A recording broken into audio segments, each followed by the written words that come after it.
প্রশ্ন এসেছে, আপনি সম্প্রতি একটি সাক্ষাৎকারে বলেছেন মধ্যপ্রাচ্যে অশান্তির মূলে আছে ইরান ও ইসরায়েল, কিন্তু আমরা তো দেখতে পাচ্ছি বর্তমানে ইরানি নির্যাতিত মুসলমানদের ফিলিস্তিনের পাশে কাজ করছে। মধ্যপ্রাচ্যের সবচেয়ে বড় শত্রু আমাদের ইসরায়েল, তারপর হচ্ছে ইরান। আপনারা একটা কথা শোনেন না, আইওয়াশ কথা বলেন, শোনেন না? ইরানেরটা হচ্ছে আইওয়াশ। এবার আমি কিছু যুক্তি দেই। আমার যে সাক্ষাৎকারটা আপনারা দেখেছেন ওটা ব্যাপকভাবে ছড়িয়েছে গত 2 দিন আগের। মধ্যপ্রাচ্য ইস্যু নিয়ে আমার বক্তব্য সাক্ষাৎকার দেখছেন আপনারা। প্রথম হচ্ছে, ইসরায়েল এবং ইহুদি অবৈধ এবং তারা ইসলাম ও মুসলমানের চিরশত্রু, বড় শত্রু, জানের শত্রু। কিন্তু ইরান তো আমাদের বন্ধু হইতে পারে না। কেন হবে বন্ধু? ওদের সাথে তো আমাদের দ্বন্দ্বটা রাজনৈতিক না, আকিদাগত। কি দ্বন্দ্ব? আকিদাগত দ্বন্দ্ব। কিরকম আকিদাগত দ্বন্দ্ব একটু ব্যাখ্যা দিয়ে দিব। ইরান রাষ্ট্রটা চালায় শিয়া সম্প্রদায়, শিয়া। এই শিয়ারা 12 ভাগ। কয় ভাগ? এটাকে বলা হয় ইসনা আশারিয়া। মূলত শিয়ারা 2 ভাগ। কয় ভাগ? একটা আহলুত তাশাইয়্যু কোবরা আর একটা আহলুত তাশাইয়্যু সোগরা। ভালো করে বুঝেন। আহলুত তাশাইয়্যু কোবরা যারা বড় শিয়া, ওদের আকীদা কি শুনবেন? বলবো। কোরআন শরীফে ওরা মনে করে আল্লাহর কোরআনে রদ বদল হয়েছে। আল্লাহর কোরআনে রদ বদল হয়েছে যারা বলে তারা মুসলমান না কাফের?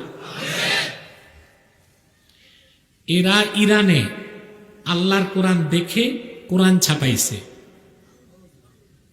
ওইখানে একটা সূরার নাম দিছে সূরাতুল ওয়েলায়া। নাউজুবিল্লাহ কইবেন।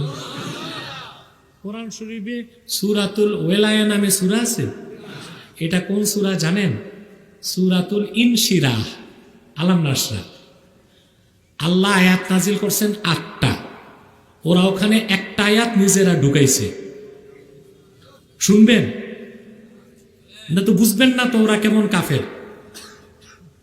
আলাম নাশরাহ লাকা সাদরাক ওয়া ওয়াদা'না আনকা ওয়িজরাক আল্লাযী আনকাযা যাহরাক ওয়া রাফা'না লাকা যিকরাক ওয়া জাআলনা আলিয়ান সাহরাক।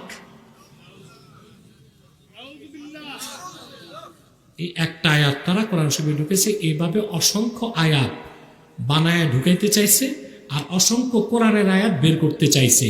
তারা সফল হয় নাই, হবে না। কারণ ইন্না নাহনু নাযালনা যিকরা ওয়া ইন্না লাহু লাহাফিজুন। আর এইরকম আহলুত তাশাইয়্যু কোবরা যারা, তাদেরকে তো আমরা মুসলমানই মনে করি না।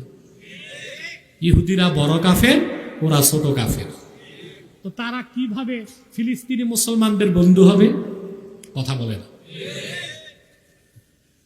আরেক, এই যে আহলুত তাশাইয়্যু কোবরা, আলেমরা ভালো করে শুনেন, বলতে পারবেন। তারা শপথ করছে তারা কোনোদিন আরব দখল করবে। জান্নাতুল বাকিতে যে আমার আম্মা জান আয়েশার রওজায় দোররা লাগাবে। এই আকীদা যাদের, যে শিয়াদের, খোদার কসম কোরআন ধরে কই তারা ইহুদিদের মতোই কাফের। কত শোনাবো? এরা আহলুত তাশাইয়্যু কোবরা, তারা কাফের। আরেকজন হচ্ছে আহলুত তাশাইয়্যু সুগরা। ওদেরকে আমরা কাফের বলি না, বেদাতি বলি, বাতিল বলি। তারা পুরা কোরআন মানে, হাদিস মানে আমাদের মতোই, শুধু তারা মনে করে আবু বকর, ওমর, ওসমান থেকেও হযরত আলীর মর্যাদা বেশি। 2, তারা মনে করে আবু বকর, ওমর, ওসমান খলিফা হওয়ার আগে আলীর খলিফা হওয়া দরকার ছিল। এই জন্য ওই ধরনের শিয়াদেরকে আমরা কাফের বলি না, বাতিল বলি, বেদাতি বলি।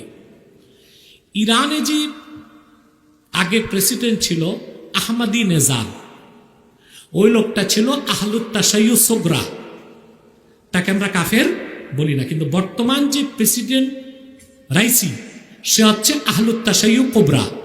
সে যখন প্রধান বিচারপতি ছিল তেহরানে, তখন ৬,০০০ এন্টি শিয়াকে ফাঁসির রায় দিয়ে হত্যা করছে। অতএব ইরানের রাষ্ট্র পরিচালনায় আহলুত তাশাইয়ুয কুবরাও আছে, আহলুত তাশাইয়ুয সুগরাও আছে। তারা কোনোদিন আরবি মুসলিমদের বন্ধু হতে পারে না।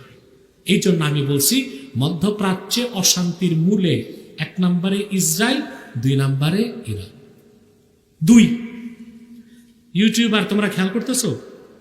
২, সৌদির যুবরাজ বিন সালমান ইয়ামানে হামলা করছে, শুনছেন? হুতিদের উপর। কেন করছে ভাই? কারণটা কি খুঁজছেন কোনোদিন? শুধু গালিগালাজ করেন, বিন সালমান মুসলমান মারতেছে। কেন করছে? ইয়ামান ২ ভাগে বিভক্ত। হুতিরা এখন যে নিয়ন্ত্রণ নিচ্ছে, এই জায়গার প্রেসিডেন্ট ছিলেন আব্দুল হাদি, তিনি একজন সুন্নি মুসলিম। ইরানের প্ররোচনায় হুতিরা তাকে নির্বাসিত করছে, তিনি এখন থাকেন সৌদি আরবে। তো আরব সরকার কোনোদিন চাইবে না যে সৌদি আরবের পাশে ইয়ামানের মতো একটা আরবি দেশ, মুসলিম দেশ রাষ্ট্র ক্ষমতায় শিয়ারা যাক। এটা কি চাওয়া উচিত হবে? এজন্যই হুতিদেরকে দমন করা হয়েছে। ৩, আপনারা জানেন ২০১৪ সালে বাহরাইনে শিয়ারা আপনার রাষ্ট্র ক্ষমতা দখল করতে চাইছে। কোথায়? বাহরাইনে। তখন সৌদি আরবের রয়্যাল ফোর্স যে বাহরাইনের শাসককে রক্ষা করছে, সুন্নিদের হাতে এখন পর্যন্ত বাহরাইন আছে। আসেন, হুতিরা ক্ষেপণাস্ত্র মারছে ইসরায়েলে, তারা বিনা অনুমতিতে সৌদির আকাশ ব্যবহার করছে। কেন? এটা কি বৈধ কাজ? সৌদি আরবের আকাশের উপর দিয়ে আকাশ ব্যবহার করে তারা ইসরায়েলে ক্ষেপণাস্ত্র কেন মারবে? ইরানের এবং হুতিদের ঘাঁটি তো সিরিয়াতে আছে, সিরিয়ার পাশেই তো ইসরায়েল। তো সিরিয়া থেকে হামলা না করে ইরান থেকে ১৪০০ মাইল দূরে ইসরায়েল, ইয়ামান থেকে সৌদি আরবের আকাশকে ব্যবহার করার অর্থই হচ্ছে ইরান চেয়েছিল মধ্যপ্রাচ্যের যুদ্ধে সরাসরি সৌদি আরব জড়ায় যাক। তাহলে সেই ইরানকে কি আমরা মধ্যপ্রাচ্যে মুসলমানদের বন্ধু মনে করতে পারি? আসেন, জন্মের পর থেকেই শুনি ইসরায়েল আর ইরান দ্বন্দ্ব। তো ইরান কেন ইসরায়েলে হামলা করে না? ইসরায়েল কেন ইরানে হামলা করে না? আপনারা জানেন প্রেসিডেন্ট সাদ্দাম হোসেন তিনি ইরাকে নিউক্লিয়ার প্ল্যান্ট, অ্যাটম বোমা বানানোর সবকিছু করে ফেলছিল। কে? ১৯৮১ সালে এই ইসরায়েলের ইহুদিরা সরাসরি ফাইটার নিয়ে ইরাকে এসে ইরাকের নিউক্লিয়ার প্ল্যান্টকে ধ্বংস করে দিছে। সেজন্য সাদ্দাম আর অ্যাটম বানাইতে পারে নাই। যদি অ্যাটম বানাইতে পারত, সাদ্দামের লাঠির চোটে ইসরায়েল নামক রাষ্ট্র ৮০-র দশকেই মুছে যেত। কিন্তু ইরান তো অ্যাটম বোম বানায় ফেলছে। সেই ইরানে ইসরায়েল কেন হামলা করে না? ইরানের নেতা আর ইসরায়েলের ইহুদি নেতারা ঈদুল বিরাল খেলা খেলতেছে। অর্থাৎ ইরান চায় আরবের মুসলিমরা যুদ্ধ করবে, জীবন দিবে, ইসরায়েলকে ধ্বংস করবে, আর খেলা খেলবে ইরান। না, এই সুযোগ আরবের নেতারা দিবে না। আমরা বাঙালি ডাইল ভাত খাই তো মোটা মাথা, এই জন্য বুঝি না। কিন্তু যারা আরব দেশের নেতা, সৌদি আরবের বাদশাহ এবং তার ছেলে বিন সালমান, তারপরে কাতারের বাদশাহ, ওমানের বাদশাহ, তারা তো বাদশাহী দেমাগ, তারা বুঝে শুনেই কাজ করে। তারপর ইরানের পক্ষ থেকে বলা হয়েছিল ইসরায়েল যদি গাজায় স্থল অভিযান চালায়, ইরান সরাসরি যুদ্ধে যাবে।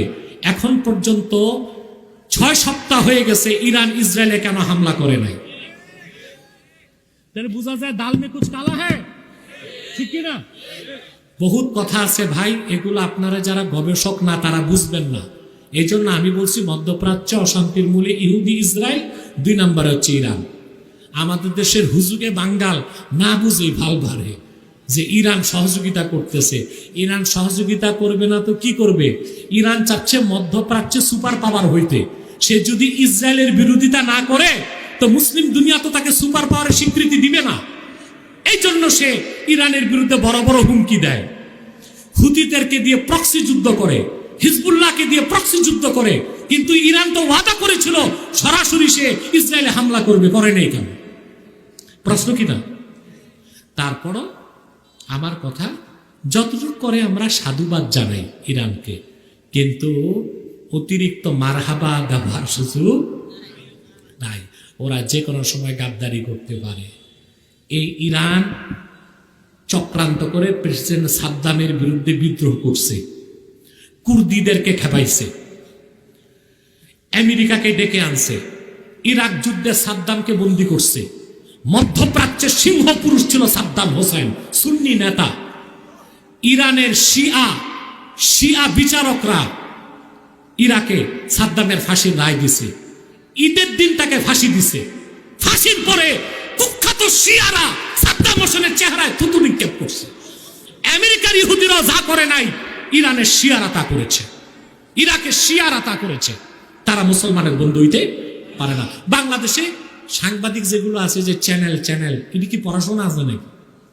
কথা কয়, এই যে টিভির তো অভাব নাই, 72 টিভি, ডাব্বা টিভি, কত টিভি।